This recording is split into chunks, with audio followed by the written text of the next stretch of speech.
Hello students, this is शगुन चौधरी। आज हमारी पहली क्लास है और इसमें हम पढ़ेंगे chemical reactions and equations, class 10th का साइंस चैप्टर। पहले केमिकल रिएक्शन पढ़ने से पहले हमें जानना होगा कि चेंज क्या होता है, क्योंकि केमिकल रिएक्शन कब होती है? जब कोई केमिकल चेंज अकर होता है। यानी चेंज मतलब किसी चीज़ का बदलना, जैसे तुम्हारी पर्सनालिटी बदलती है या फिर दोस्त बदलते हैं। वैसे दोस्त बदलने नहीं चाहिए, अच्छे दोस्त हो तो। और चेंजेस दो टाइप के होते हैं, फिज़िकल और chemical change. Physical change reversible होते हैं, जैसे कि हम पानी को आइस बनाते हैं और आइस को फिर से पानी बनाते हैं। तो यानी जो हमारा आइस है वो पानी में कन्वर्ट हो सकता है और वाटर आइस में कन्वर्ट हो सकता है। और इसमें कोई भी नया सब्सटेंस फॉर्म नहीं होता फिजिकल चेंज में, यानी हमारा जो H2O मॉलिक्यूल है वो H2O ही रहता है। केमिकल चेंज रिवर्सिबल नहीं होता। जैसे मान लो हमने किसी वुड को जलाया है, तो जो वुड है वो उसका जो कॉम्पोजिशन है वो चेंज हो जाएगा। पहले उसका फॉर्मूला कुछ और होगा कंपाउंड का, और फिर जलने के बाद जो एशेज है वो कुछ और हो जाएगी, उसका स्टेट चेंज हो जाता है। तो ये तो हो गया हमारा केमिकल चेंज। अब हम आते हैं केमिकल रिएक्शन पे। केमिकल रिएक्शन क्या होता है? एक प्रोसेस जिसमें केमिकल चेंज अगर होता है, ये तो इतना तो पता चल गया हमें। अब जिसमें रिएक्टेंट्स कन्वर्ट होते हैं प्रोडक्ट्स में।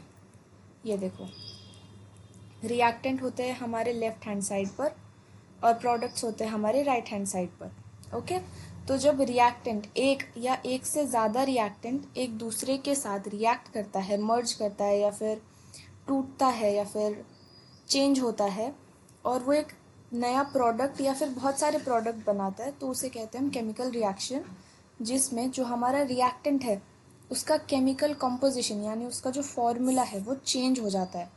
ओके, केमिकल रिएक्शन के कुछ अगर मैं एग्जांपल दूँ तो वो होगा आयरन का रस्ट होना, digestion, burning of would, boiling of egg, fermentation जैसे हम इडली को फर्मेंट करते हैं, या फिर बेकिंग ऑफ केक। ओके, अब हमें पता कैसे चलेगा कि हमारे पास केमिकल रिएक्शन हुई है? तो इसके ये 4 इंडिकेशंस हैं। सबसे पहला है चेंज इन स्टेट, यानी जैसे बर्निंग ऑफ वुड है, हमारा वुड पहले सॉलिड था और फिर वो एशेज में कन्वर्ट हो गया। या फिर केक केक पहले हमारा बैटर था लिक्विड में, फिर हमारा केक बन गया सॉलिड। फिजिकल चेंज में भी स्टेट चेंज होता है, लेकिन फिजिकल चेंज में जो स्टेट होता है वो रिवर्सिबल होता है, सॉलिड से लिक्विड, लिक्विड से सॉलिड। लेकिन केमिकल चेंज में स्टेट रिवर्सिबल नहीं होता। चेंज इन कलर, मान लो जैसे आयरन का कलर कैसा होता है? Silver metallic types. जब उस पर रस्ट लग जाता है तो वो ब्राउन हो जाता है, जैसे इधर दिख रहा है रेडिश ब्राउन, ये दिख रहा होगा तुम्हें। इवोल्यूशन ऑफ अ गैस, कभी कभी क्या होता है जब हम कोई रिएक्शन करवाते हैं तो उसमें से गैस निकलती है, hydrogen gas, oxygen gas, sulphur oxide gas. Okay, और चेंज इन टेम्परेचर, या तो चेंज टेम्परेचर बढ़ जाता है या टेम्परेचर कम हो जाता है। जब टेम्परेचर बढ़ता है उसे हम कहते हैं एक्सोथर्मल रिएक्शन या फिर एक्सोथर्मिक रिएक्शन, और जब टेम्परेचर कम होता है उसे हम कहते हैं इंडोथर्मिक रिएक्शन। ये अभी इतना याद रखने की ज़रूरत नहीं है, ये सिर्फ एक ओवरव्यू था तुम्हारे लिए। इंडोथर्मिक और एक्सोथर्मिक आगे जाके तुम्हें काम आएगा। रिएक्टेंट पर प्रोडक्ट समझ में आ गया होगा। LHS पे रिएक्टेंट, RHS पे प्रोडक्ट। नेक्स्ट आता है हमारा केमिकल इक्वेशन। अब केमिकल इक्वेशन क्या होता है? हमें चेंज पता चल गया, चेंज होता है तो रिएक्शन होता है। लेकिन जो हमारा रिएक्शन है, हमने वुड लिया, उसको आग लगाई, उसको जलाया, वो जल के राख बन गया, ये बहुत लंबा प्रोसेस है। इसे एकदम शॉर्ट और क्रिस्प फॉर्म में कैसे लिख सकते हैं? वो तब हमारी काम आती है केमिकल इक्वेशन। केमिकल रिएक्शन को शॉर्ट और सिंपल फॉर्म में लिखना केमिकल इक्वेशन का काम होता है। जैसे इधर तुम देख सकते हो, मैग्नीशियम का मतलब यहाँ हम कह सकते हैं, मैग्नीशियम एक स्ट्रिप होती है, तुम्हारी NCERT में भी एग्जाम्पल होगा। जब हम मैग्नीशियम स्ट्रिप को बर्न करते हैं, बर्न यानी ऑक्सीजन की हेल्प से ही हम जलाते हैं, तो हमारे पास एक कंपाउंड बनता है MgO, मैग्नीशियम ऑक्साइड। यहाँ पे देखो हमारे पास एक दो कंपाउंड है, मैग्नीशियम और ऑक्सीजन।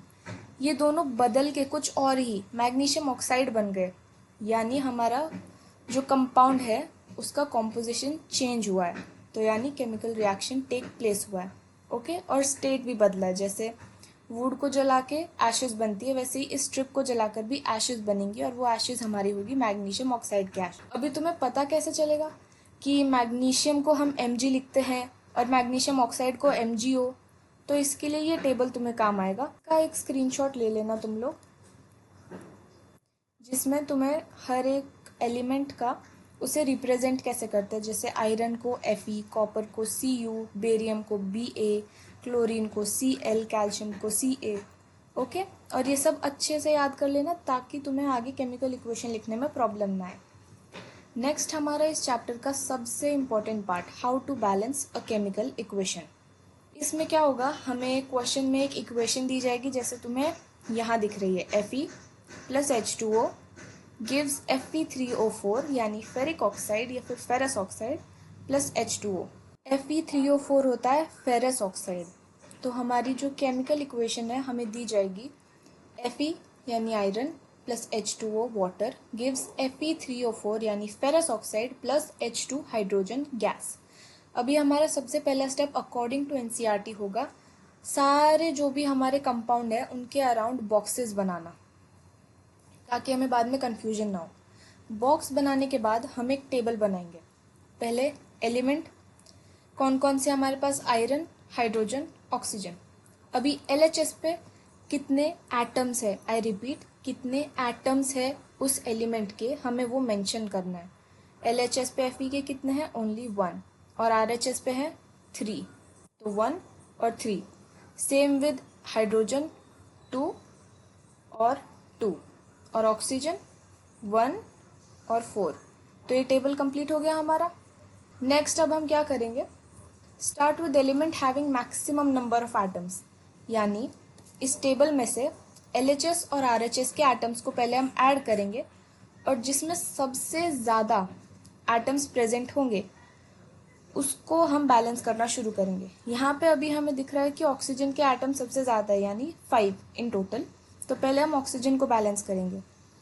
RHS की साइड पर 4 है, LHS की साइड पर 1 है, तो हमें दोनों भी साइड 4-4 करने पड़ेंगे। तो उसके लिए यानी हमें जो LHS की साइड है, यानी इधर H2O है LHS की साइड पर, इसे मल्टीप्लाई बाय 4 करना होगा। नीचे जाके देखते हैं, करेक्ट, मल्टीप्लाई बाय 4। तो ये हमारी इक्वेशन आ गई, और इसमें O बैलेंस हो गया। देखो 4 × 1 4 ऑक्सीजन, और O4 यानी 4 ऑक्सीजन। अभी नेक्स्ट हम कोई सा भी एटम बैलेंस कर सकते हैं, क्योंकि Fe और हाइड्रोजन के सिमिलर एटम्स हैं। तो हम पहले हाइड्रोजन ले लेते हैं। यहाँ अब कितने एटम्स हो गए हाइड्रोजन के, 4 × 2 8 एटम्स, और इधर सिर्फ 2 एटम्स है। तो अब यहाँ 8 है और यहाँ 2 है, तो हमें इधर 4 से मल्टीप्लाई करना होगा। किधर, RHS में। अगेन हमने यहाँ 4 से मल्टीप्लाई किया, तो अब हाइड्रोजन के भी सिमिलर हो गए, 4 × 2 = 8, 4 × 2 = 8। अभी हमारा बचा क्या, Fe के आगे देखो ना, इधर कुछ नंबर है ना इधर कुछ नंबर है, यानी Fe के पीछे जो छोटू सा नंबर लिखा है हमें वो देखना है। इधर तो कुछ भी नहीं है, यानी 1, और इधर 3 है, तो यानी इधर हम अगर 3 मल्टीप्लाई कर देंगे तो हमारा Fe भी बैलेंस हो जाएगा। तो हमारी ये इक्वेशन होती है finally 3Fe plus 4H2O gives Fe3O4 plus 4H2। ये हमारी बैलेंस्ड केमिकल इक्वेशन होती है। अभी तुम सोच रहे होगे कि मैम ये क्यों करना है, क्या ज़रूरी है इसमें करना। Law of mass conservation, mass can neither be destroyed और क्रिएटेड। अगर हम अपनी ओरिजिनल इक्वेशन देखें, यहाँ हम देख सकते हैं कि पहले हमारे पास एक Fe था और फिर 3 Fe हो गए। हम एक्स्ट्रा Fe प्रोड्यूस कर ही नहीं सकते। ये लॉ ऑफ मास कंजर्वेशन है। हम ना ही एक्स्ट्रा कुछ प्रोड्यूस कर सकते हैं और ना ही एक्स्ट्रा कुछ काट सकते हैं, एक्स्ट्रा कट कर सकते हैं। तो हमें इन्हें बैलेंस करना होगा, जिससे देखो स्टार्टिंग में भी हमारे पास 3 आयरन के पार्टिकल्स बोल सकते हैं और एंड में भी हमारे पास 3 आयरन के पार्टिकल्स हैं। तो इसलिए law of mass of conservation को बनाए रखने के लिए हम केमिकल इक्वेशन को बैलेंस करते हैं। अभी ये क्वेश्चंस, ये जो तुमने अभी पढ़ा, इसके रिलेटेड मैं कुछ एग्जांपल्स या फिर ऐड से क्वेश्चंस कमेंट सेक्शन में ऐड कर दूंगी, एंड इन क्वेश्चंस को सॉल्व करके तुम्हें उसका आंसर लिखना होगा। बैलेंस्ड केमिकल इक्वेशंस कमेंट्स में ज़रूर टाइप करना, एंड प्लीज़ चीटिंग नहीं करना, okay. It's for your own good, ताकि तुम्हें प्रैक्टिस हो जाए और आगे क्वेश्चन अगर तुम्हें आए बोर्ड्स एग्जाम में तो तुम ईजी सी कर पाओ। और हाँ, एक और बात केमिकल इक्वेशन के बारे में, इस टॉपिक में how to balance chemical equation, इसमें तुम रट्टा नहीं मार सकते बच्चों, ओके। इसमें तुम्हें प्रोसेस याद रखना पड़ेगा, प्रोसेस समझना पड़ेगा, क्योंकि हर बार इक्वेशन सेम नहीं आएगी। तुम्हें इसका रट्टा नहीं मारना है, जैसे तुम कंटिन्यूसली उसका रट्टा मारते हो बायोलॉजी में, mitochondria is power house of the cell, mitochondria is the power house of the cell, ऐसे रट्टा नहीं मारना है। तुम्हें इसका प्रोसेस समझना है और बाय प्रोसेस जैसी भी इक्वेशन आएगी उसके अकॉर्डिंग टेबल बनाकर तुम्हें ढंग से इसे सॉल्व करना है। ओके, अभी नेक्स्ट आती है हमारी डेफिनेशन। इसका चाहो तो रट्टा मार सकते हो, पर ये इतना आसान है कि तुम्हें रट्टा मारने की ज़रूरत नहीं पड़ेगी। ओके, कॉम्बिनेशन रिएक्शन अगर मैं इजी शब्दों में तुम्हें कहूँ तो यानी दो चीज़ें मिलकर, कंबाइन होकर, जुड़कर एक चीज़ बनाते हैं, बस कॉम्बिनेशन रिएक्शन ख़त्म। जैसे तुम डायग्राम में देख रहे हो, हमारे पास एक फ्लास्क है, बर्तन, कांच का बर्तन, फ्लास्क इज टू फैंसी। उसमें हमने पानी लिया और कैल्शियम ऑक्साइड डाला। फिर ये जो तुम्हें कीड़े टाइप्स दिख रहे हैं, कीड़े नहीं है, ये गैस है, गैस रिलीज होती है। जैसा हमने पहले देखो पढ़ा था कि केमिकल रिएक्शन कब होता है, हमें कैसे पता चलता है, इवोल्यूशन ऑफ गैस उसमें एक पॉइंट था। यहाँ गैस इवोल्यूट हो रही है, तो यानी ये केमिकल रिएक्शन है।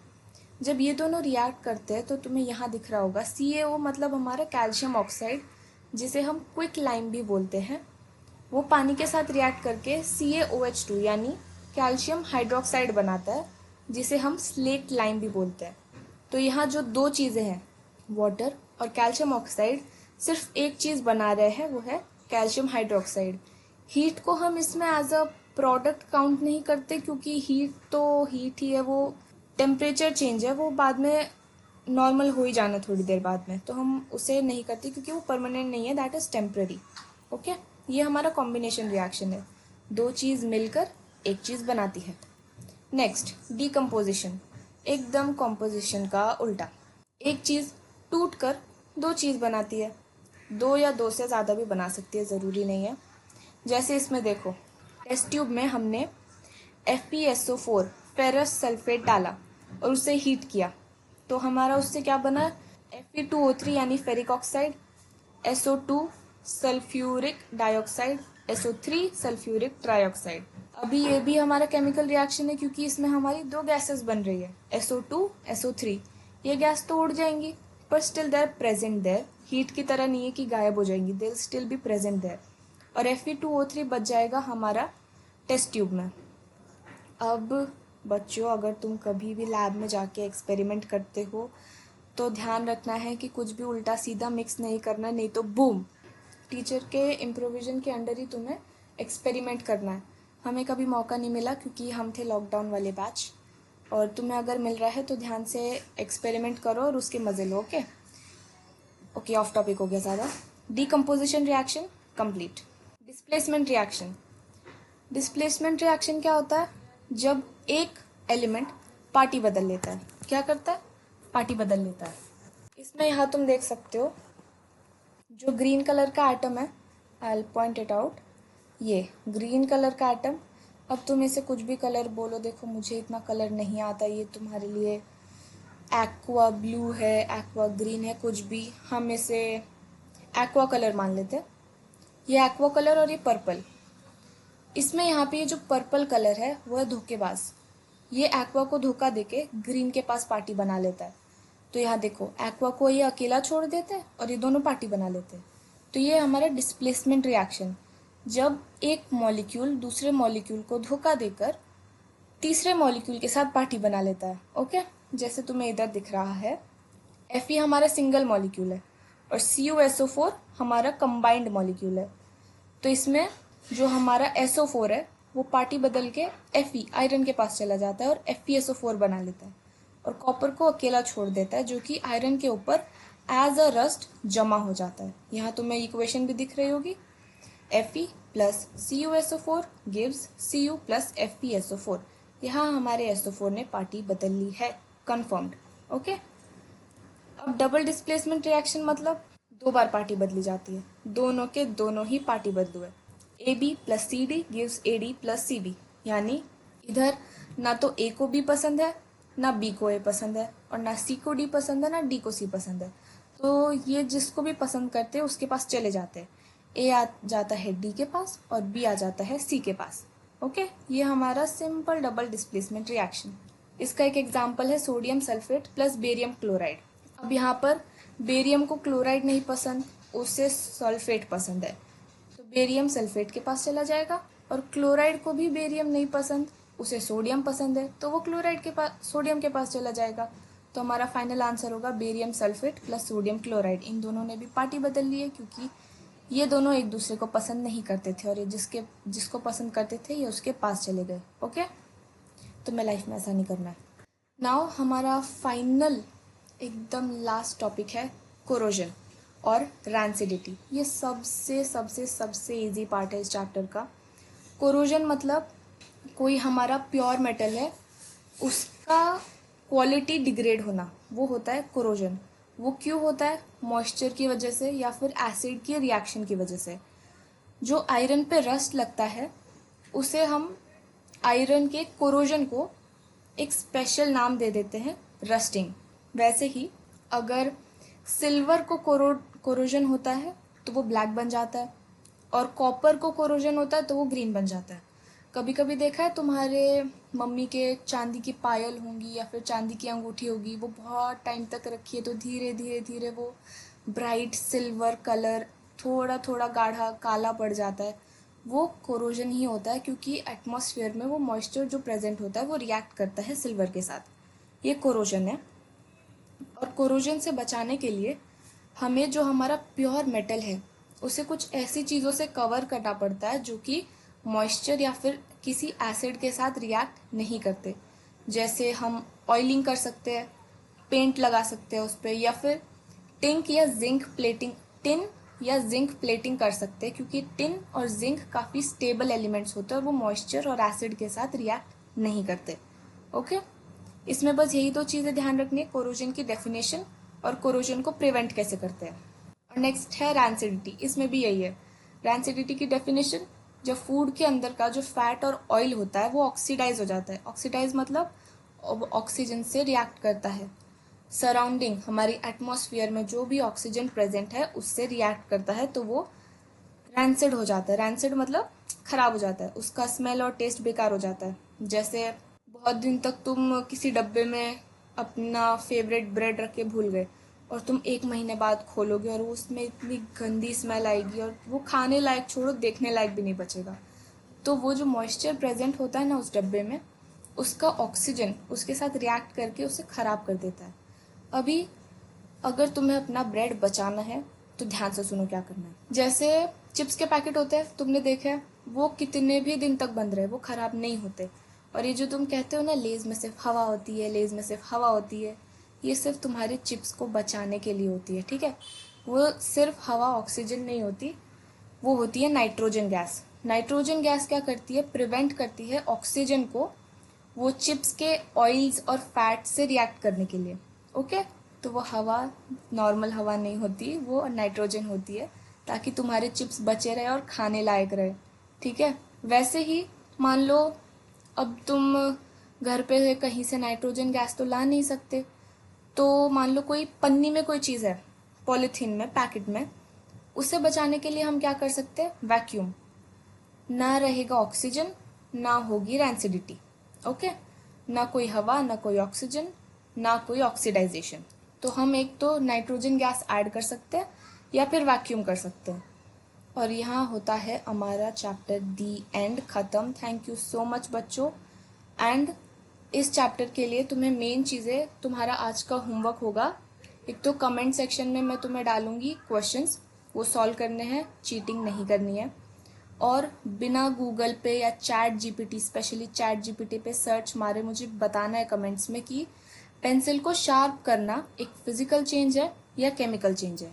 ओके, और नेक्स्ट क्लास में हम इस चैप्टर से रिलेटेड मोस्ट इम्पॉर्टेंट PYQs करेंगे। जितने भी क्वेश्चन लास्ट 5-10 सालों में बोर्ड्स में आए हैं वो हम सारे कर देंगे, जो भी ज़्यादा है, ताकि नेक्स्ट टाइम अगर तुम प्री बोर्ड्स दो या बोर्ड्स दो तो तुम्हें 60% पेपर ऑलरेडी आता होगा। Okay, thank you very much बच्चों, बाय बाय।